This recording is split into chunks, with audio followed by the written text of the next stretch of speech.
Hello दोस्तों, जय श्री कृष्णा। सबसे बेस्ट कहानियों में आप सभी का बहुत बहुत स्वागत है। आगे बढ़ने से पहले अगर आपको ये कहानी पसंद आए तो प्लीज़ वीडियो को लाइक करें, शेयर करें और हमारे चैनल को सब्सक्राइब करना बिल्कुल ना भूलें। तो चलिए बिना देर किए कहानी की शुरुआत करते हैं। बहू कहाँ मर गई? अंदर से आवाज़ आई। जिंदा हूँ माँ जी। तो फिर मेरी चाय क्यों अभी तक नहीं आई? कब से पूजा करके बैठी हूँ। ला रही हूँ माँ जी। बहू चाय के साथ भजिया भी ले आई। सास ने कहा, तेल का खिला के क्या मारोगी? बहू ने कहा, ठीक है माँ जी, ले जाती हूँ। सास ने कहा, रहने दे, अब बना दिया है तो खा लेती हूँ। सास ने भजिया उठाई और कहा, कितनी गंदी भजिया बनाई है तुमने। बहू, माँ जी मुझे कपड़े धोने हैं, मैं जाती हूँ। बहू दरवाजे के पास छिपकर खड़ी हो गई। सास भजिया पर टूट पड़ी और पूरी भजिया खत्म कर दी। बहू मुस्कुराई और काम पर लग गई। दोपहर के खाने का वक्त हुआ। सास ने फिर आवाज़ लगाई, कुछ खाने को मिलेगा? बहू ने आवाज़ नहीं दी। सास फिर चिल्लाई, भूखे मारोगी क्या? बहू आई, सामने खिचड़ी रख दी। सास गुस्से से, ये क्या है? मुझे इसे नहीं खाना, इसे ले जाओ। बहू ने कहा, आपको डॉक्टर ने दिन में खिचड़ी खाने को कहा है, खाना तो पड़ेगा ही। सास मुंह बनाते हुए, हाँ तू मेरी माँ बन जा। बहू फिर मुस्कुराई और चली गई।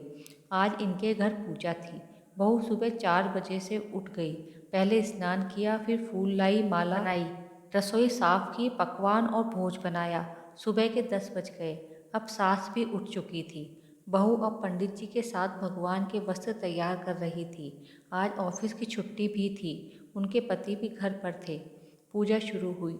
सास चिल्लाती, बहू ने ये नहीं है, वो नहीं है। बहू दौड़ी दौड़ी आती और सब करती। अब दोपहर के 3 बज गए थे। आरती की तैयारी चल रही थी। पंडित जी ने सबको आरती के लिए बुलाया और उनके हाथों में थाली दी। जैसे ही बहू ने थाली पकड़ी, थाली हाथों से गिर पड़ी। शायद भोज बनाते हुए बहू के हाथों में तेल लगा था, जिसे वो पोंछना भूल गई थी। सारे लोग तरह तरह की बातें करने लगे।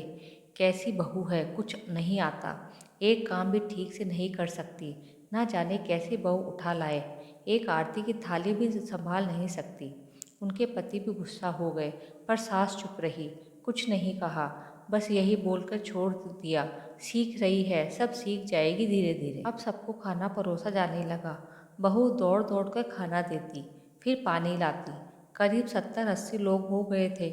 इधर 2 नौकर और बहू अकेली, फिर भी वहाँ सारा काम बहुत ही अच्छे तरीके से करती।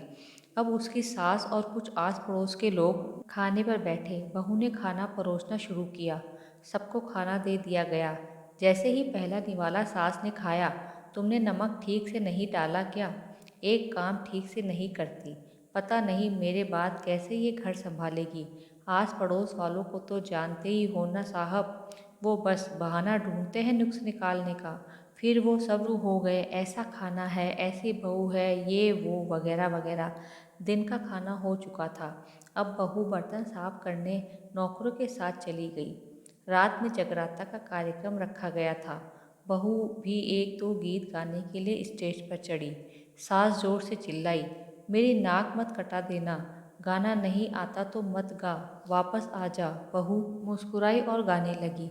सबने उसके गाने की तारीफ की, पर सास मुंह फुलाते हुए बोली, इससे अच्छा तो मैं गाती थी जवानी में, तुझे तो कुछ भी नहीं आता।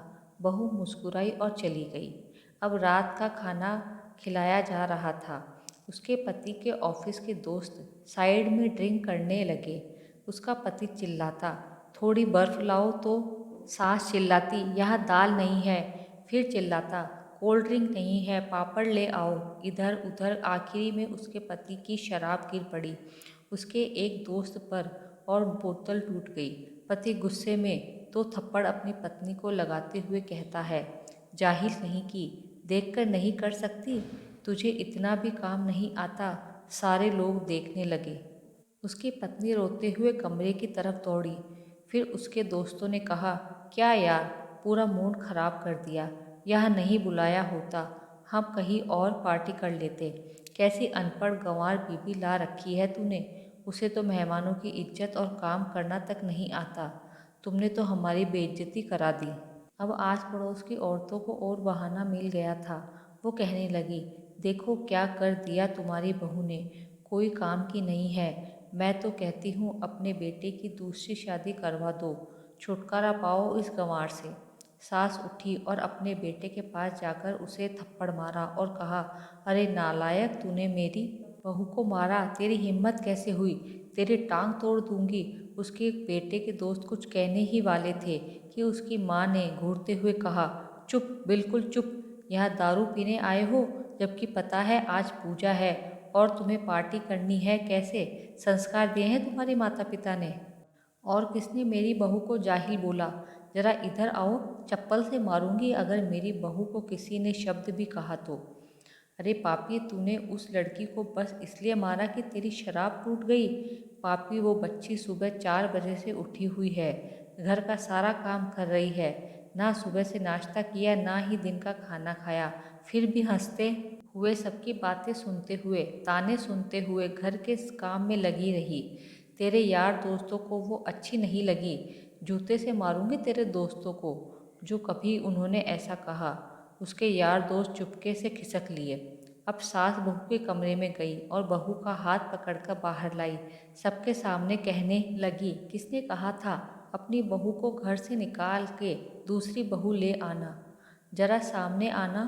कोई सामने नहीं आया। फिर सास ने कहा, तुम जानते ही क्या हो इस लड़की के बारे में? ये मेरी माँ भी है, मेरी बेटी भी। माँ इसलिए मुझे गलत काम करने पर डांटती है और बेटी इसलिए कभी कभी मेरे दिल की भावनाएं समझ जाती है। मेरी दिन रात सेवा करती है, मेरे 1000 ताने सुनती है, पर एक शब्द भी गलत नहीं कहती, ना सामने ना पीठ पीछे। और तुम कहते हो दूसरी बहू ले आऊं? याद है ना छुटकी की दादी, अपनी बहू की करतूतें? सास ने गुस्से से पड़ोस की महिला को कहा, अभी पिछले हफ्ते ही तुम्हें मियाँ बीबी भूखे छोड़ घूमने चले गए थे। मेरी इसी बहू ने 7 दिनों तक तुम्हारे घर पर खाना पानी, यहाँ तक कि तुम्हारे पैर दबाने भी जाती थी, और तुम इसे जाहिल बोलती हो? जाहिल तो तुम सब हो जो कोयले और हीरे में फ़र्क नहीं जानते। अगर आइंदा मेरी बहू के बारे में किसी ने एक लफ्ज़ भी बोला तो मुझसे बुरा कोई नहीं होगा, क्योंकि ये मेरी बहू नहीं, मेरी बेटी है। बहू सिसकियाँ लेते हुए फिर कमरे में चली गई। सास ने एक प्लेट उठाई और भोजन परोसा, बहू के कमरे में खुद ले गई। सास को भोजन लाते देख बहू ने कहा, अरे माँ जी, आप क्या कर रही हो? मैं खुद कर लेती।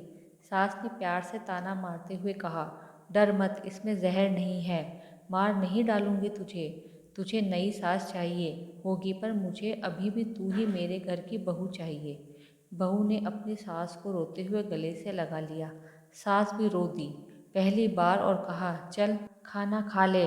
फिर मजाक करते हुए कहा, फिर मेरे पैर दबाने चले आना, और ये ख्याल मन में मत लाना कि सास पैर बोलती है, किसी दिन मैं इसका गला दबा दूंगी। क्योंकि कभी मैं भी यही सोचती थी। दोनों खूब हंसने लगते हैं। कुछ रिश्ते मीठे, बहुत मीठे होते हैं, बस बातें कड़वी होती हैं। तो दोस्तों, ये थी हमारी आज की कहानी। आपका क्या कहना है इस कहानी के बारे में? कमेंट करके हमें ज़रूर बताएं। वीडियो को लाइक कर दीजिए और इसी तरह की कहानियाँ लगातार देखने के लिए चैनल को सब्सक्राइब करके घंटी को दबाकर ऑल पर सेट कर लीजिए, ताकि आने वाली वीडियो का नोटिफिकेशन आपके पास तुरंत पहुँचे। मिलती हूँ अगली वीडियो में, तब तक के लिए धन्यवाद।